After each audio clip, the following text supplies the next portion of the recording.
नमस्कार, मैं हूं आपके साथ हर्षिता और आप देख रहे हैं स्टेट टुडे न्यूज। आइए शुरुआत करते हैं कुछ खास खबरों से। आत्मनिर्भर समिति कुंडली कला ने किया पौधारोपण। मध्य प्रदेश शासन और भारत सरकार के द्वारा संचालित पर्यावरण संरक्षण की दिशा में आत्मनिर्भर ग्राम समिति कुंडली कलों के सदस्यों के द्वारा प्रत्येक सप्ताह पौधा लगाकर शासन की योजनाओं का क्रियान्वयन किया जा रहा है। वर्तमान में 11 अगस्त को आत्मनिर्भर समिति के सदस्यों ने कुंडली कला ग्राम स्थित मध्य प्रदेश विद्युत मंडल के परिसर में विद्युत मंडल के कर्मचारियों के साथ साथ मिलकर फलदार और छायादार और औषधि युक्त पौधों का रोपण किया। इस अवसर पर समिति के अध्यक्ष मोहन बेलवंशी ने अपनी माताजी की स्मृति में आम का पौधा रोपण कर सुरक्षा करने का संकल्प लिया। साथ ही ग्राम विकास के लिए ग्राम के शासकीय भवनों और खेल मैदान और आम रास्तों के किनारे पर करीब 5000 पौधों का रोपण किया गया। गांव में हरियाली लाकर सौंदर्यीकरण करने का प्रमुख उद्देश्य है। पौधारोपण कार्यक्रम में विद्युत मंडल के कर्मचारियों और गणमान्य नागरिकों ने सहयोग प्रदान किया, जिसमें अध्यक्ष मोहन बेलवंशी, जैविक खेती के जिला मास्टर ट्रेनर सुंदर नागवंशी, डॉक्टर धर्मानंद बेलवंशी, उमेश गोहिया, आदर्श सक्सेना, ज्ञानदेव कराडे, राम सिंह विश्वकर्मा, समंद लाल पहाड़े, अंकित शर्मा, सुकेश यादव, सोनी लाइनमैन, डॉक्टर रंगारी, हरचंद पहाड़े आदि लोगों का सहयोग प्राप्त हुआ। राठौर समाज महिला मंडल के तत्वाधान में राठौर धर्मशाला पर 3 दिवसीय नानीबाई का मायरा कथा हर्षोल्लास के साथ शुरू हुआ। कथा व्यास आचार्य कमलेश शर्मा ने नरसी चरित्र को बड़ा रोचक और विस्तृत तरीके से प्रस्तुत किया। उन्होंने बताया कि पूरे जीवन काल में नरसी जी को 52 बार कृष्ण भगवान के साक्षात दर्शन हुए, जो किसी भी प्राणी के लिए बहुत दुर्लभ है। भगवान की कथा में भक्त आते हैं, लेकिन यहाँ भक्त की कथा में स्वयं भगवान बैकुंठ से धरती पर आए हैं। ऐसी प्रेरणादायी और आस्था से भरपूर है नरसी चरित्र की कथा। पूरी कथा में भगत भजनों पर नाचते हुए दिखाई दिए। 12 अगस्त को राष्ट्रीय हिंदू मुस्लिम एकता परिषद के राष्ट्रीय अध्यक्ष मोहम्मद साबिर उस्मानी और वरिष्ठ नेता प्रतिपक्ष अमरीश मिश्रा के नेतृत्व में जिला कलेक्टर और पुलिस अधीक्षक और जिला मुख्य चिकित्सा अधिकारी को ज्ञापन सौंपा और आग्रह किया कि एडवोकेट नोटरी सतीश नामदेव जी के नेपियर टाउन स्थित भंडारी अस्पताल में इलाज में हुई लापरवाही या अनियमितताओं के विरुद्ध सीबीआई जांच कराकर दोषी डॉक्टरों पर हत्या का प्रकरण दर्ज करवाया जाए और अस्पताल संचालक लाइसेंस निरस्त कराया जाए। अगर शासन प्रशासन निष्पक्ष जांच कर कार्यवाही नहीं करते तो जबलपुर शहर के विभिन्न संगठनों, संस्था और सर्वदलीय राजनीतिक संगठन जनप्रतिनिधिगण भंडारी अस्पताल के खिलाफ जबलपुर बंद और निरंतर आंदोलन करने सड़कों पर उतरेंगे, जिसकी सारी जवाबदारी शासन प्रशासन की होगी। ज्ञापन सौंपने में उपस्थित पूर्व सेवा दल कांग्रेस अध्यक्ष राम कुमार गुप्ता, जावेद राइन, पार्षद मोहम्मद गुड्डू नबी, मनोज नामदेव, महेश मिश्रा, रवि गुप्ता, रविंद्र चौहान, विष्णु विनोदिया, एडवोकेट अनीता विश्वकर्मा, भारत पटेल सहित बड़ी संख्या में उपस्थित होकर ज्ञापन सौंपा गया। नामदेव नेपियर टाउन निवासी एडवोकेट, जिसे भंडारी हॉस्पिटल में एडमिट किया था, जहां उनकी अनियमितताओं के कारण, भंडारी हॉस्पिटल की अनियमितताओं के कारण गलत इंजेक्शन लगाना और गलत इलाज चलाने से उनकी लापरवाही के कारण मौत हुई।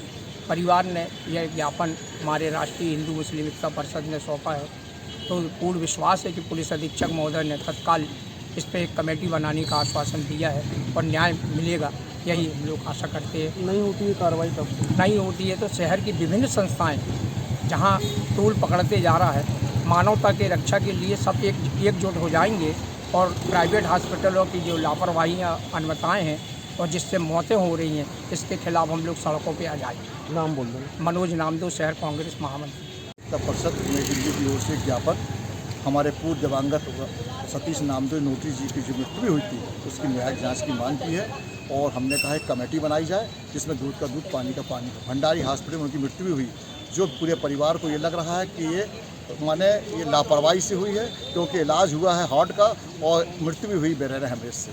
इसलिए आज हमको ऐसा लग रहा है कि एसपी महोदय ने संज्ञान में लिया है और सीएमओ को रेफर किया कागज़ कि कमेटी बनाई जाए और कलेक्टर साहब के यहाँ भी हम जीते आए। उसमें ऐसा लग रहा है कि हमको न्याय मिलेगा और यदि नहीं न्याय मिलता है हम माननीय मुख्यमंत्री जी को जबलपुर में प्रवेश करने देंगे, उनका घेराव करेंगे। नाम साबिर उस्मानी, हिंदू मुस्लिम एकता परिषद का राष्ट्रीय।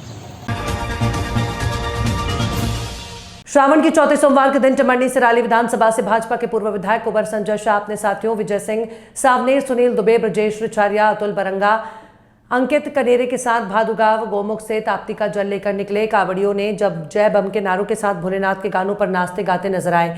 कावड़ यात्रा का टेमा गांव में भव्य स्वागत किया गया। सैकड़ों की तादाद में भक्त एकत्रित हुए। वहीं मोरी परिवार द्वारा भोजन कराया गया। वहां से आगे उंद्र कच्छ धौलपुर बारजा होते हुए सूर्या टावर टेमरनी से प्राचीन शिव मंदिर पर जाकर समाप्त हुई। इसमें कांवड़िया द्वारा गोमुख मठ भादुगांव से जल लेकर कांवड़िया डीजे बाजे गाजे के साथ यात्रा निकाली गई।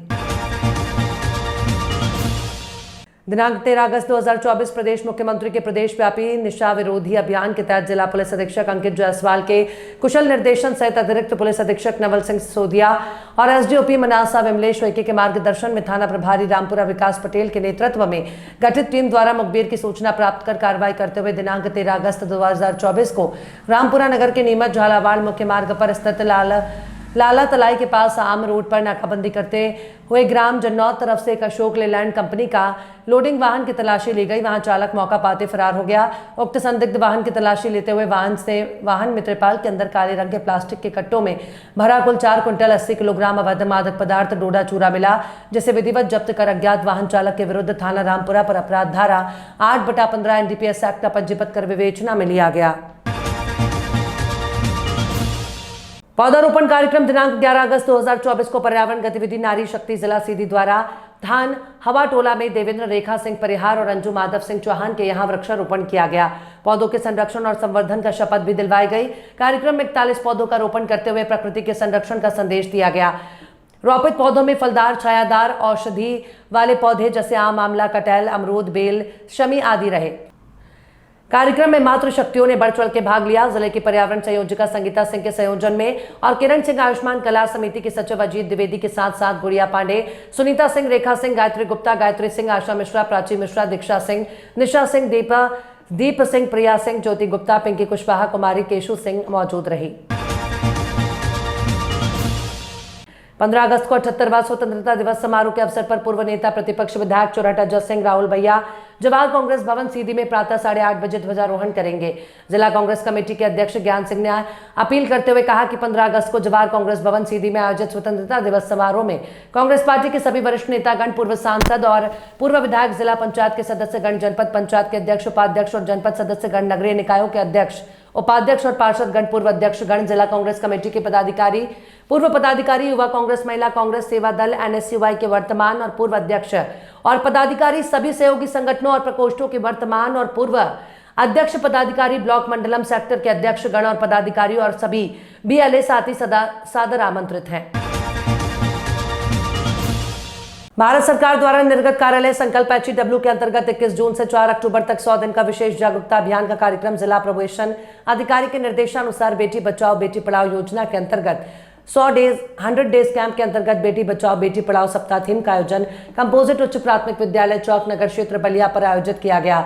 केंद्र प्रशासक प्रिया सिंह के द्वारा 18 वर्ष से कम उम्र के बालक बालिकाओं के साथ हो रही यौन हिंसा से बचने और उनकी शिकायत करने और अपनी बात खुलकर रखने, दहेज प्रतिपेद अधिनियम, मुख्यमंत्री बाल सेवा योजना, विधवा पेंशन, घरेलू हिंसा अधिनियम 2005, मुख्यमंत्री कन्या सुमंगला योजना और वन स्टाफ सेंटर में दी जाने वाली सहायता कार्यप्रणाली, मेडिकल सुविधा, अल्पवास, काउंसलिंग, विधिक सहायता, पुलिस सहायता के बारे में अवगत कराया गया।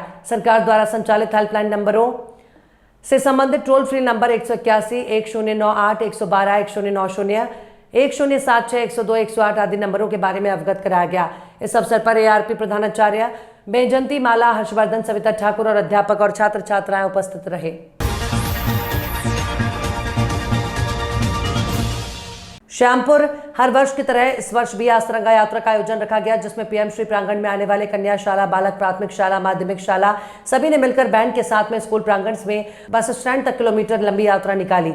सभी स्कूल के छात्र छात्राओं ने भाग लिया। ये यात्रा सबसे बड़ी यात्रा पीएम श्री राजकीय उच्चतर माध्यमिक विद्यालय की छात्र छात्राओं और शासकीय स्कूलों के सभी शामिल थे, जिसमें प्राचार्य और मंदिर स्टाफ भी शामिल रहा। इस राष्ट्रीय तिरंगा यात्रा में सर्वप्रथम सरपंच नवीन चौहान द्वारा राष्ट्रीय ध्वज का सम्मान किया। यात्रा में शामिल हुए सभी छात्र भारत माता की जय, जय सिया राम बोल रहे थे। बहुत से भारत राष्ट्र जिंदाबाद बोल रहे थे।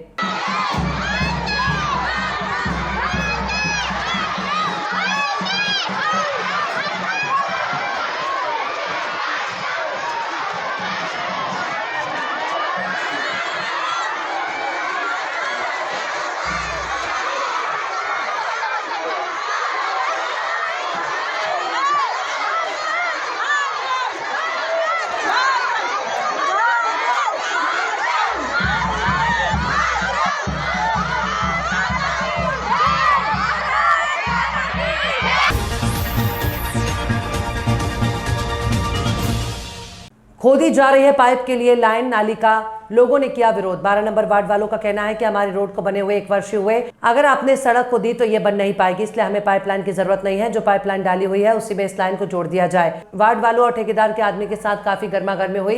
इंजीनियर के समझाने के बाद मामला शांत हुआ। इंजीनियर का कहना था कि आप एक एप्लीकेशन बनाकर सभी नागरिकों के साइन कर अध्यक्ष को दीजिए, तब तक आपकी सड़क नहीं खोदी जाएगी। वहीं नागरिकों का कहना था कि 1 साल पहले ये रोड बनी हुई है, अगर खोद गई तो दूसरी बार नहीं बन पाएगी, क्योंकि सरकार का नियम है कि किसी भी सड़क को बनाने के लिए कम से कम 10 साल का गैप होना जरूरी होता है। आपको बता दें कि अमृत 2 नल जल योजना की पाइपलाइन बिछाने के लिए सीमेंट की सड़कों की तुड़ाई कर पाइपलाइन तो डाल दी, लेकिन तोड़ी गई। सड़कों को ठीक से नहीं पूरा किया गया, जिसके चलते यहां से गुजरने वाले वाहन चालकों को खासी दिक्कतों का सामना करना पड़ रहा है। मेरा नाम रोहन द्विवेदी है। कहाँ रहते हैं आप? मैं वार्ड नंबर 12 अर्जुन नगर। क्या समस्या आ रही है आपको? समस्या सिर्फ इतनी है भाई, ये रोड खोदा हुआ है, दोनों तरफ का खोदा हुआ है। एक साइड का पहले खोदा था, फिर उसके बाद में इसको कंप्लीट भी नहीं किया, उसके बाद दूसरी तरफ का खोद दिया। मतलब दोनों साइड का खोद कर फिर उसके बाद भी उसको भी कंप्लीट ना करके ये तीसरी लाइन पे आ रहा है। आप क्या चाहते हो आप? दोनों मेन रोड थे। हाँ। दोनों मेन रोड को एक साथ खोद दोगे तो आदमी निकलेगा कहाँ से, मैं तो ये पूछता हूँ। ये क्या खोदने का समय सही है क्या? बिल्कुल नहीं है, गर्मी का समय ठीक रहेगा, फिर कमाई कैसे होगी? 15 ट्रक रेत बह गई, रेत सीमेंट बह गई, ये सब कैसे? मतलब ये कमाई है? सीमेंट हमारी जाम हो गई है, पूरी जम गई है। ये सब ठेकेदार की है, नगर पालिका है, सब मिलकर जनता की गैर मर्जी से काम हो रहा है। बोल दे क्या चाहते हो आप? हम चाहते हैं कि पहले उस रोड को कंप्लीट किया जाए और इस काम पे पहले स्टॉप लगा के 1-2 महीने रुक के इस काम को किया जाए। खबरों में फिलहाल इतना ही। और भी खबरों के अपडेट्स के लिए आप देखते रहिए स्टेट टुडे न्यूज।